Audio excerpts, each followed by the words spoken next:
asalaamaaleykum dal leen ak jàmm mbokk internetu Buzz M TV information ki nga xam ne moo di Modou Xarañ Lo confirmé na combat ak kii di Boy Niang numéro 2 combat bi askan wi yëpp doon xaar Modou Lo wax na ne moom Boy Niang 2 promoteur bi ma ngi koy dox sori na si maanaam fan yii di ñëw rek si néew dinañ si dégg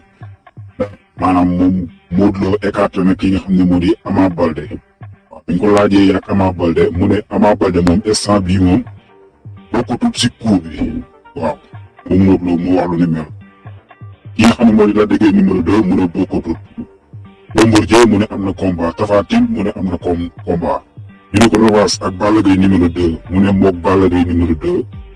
si Balla Gaye am na combat moom Eumeu Sène la kon Modou Lo bi ñu ne ko nag yow ak Boy Niang numéro 2 li mu wax mooy promoteur yi daal ñoo ngi si ñu ngi wax ak ñi nga xam ne moo di Birame Gningue te sori nañ si fan yii di ñëw lu néew rek di ngeen si dégg ay xibaar maanaam kon Modou Lo moom confirmé na combat ak Boy Niang numéro 2 si liñ mën a dégg Modou Lo am nañu ne nag dafa ragal ki nga xam ne moo di Ama Baldé ñu leen di fàttali ne Ama Baldé dafa blessé maanaam dafa blessé kon moom Modou Lo instant bi mu taxaw dootul yomb moo tax ni mel am Modou Lo ak Boy Niang numéro 2.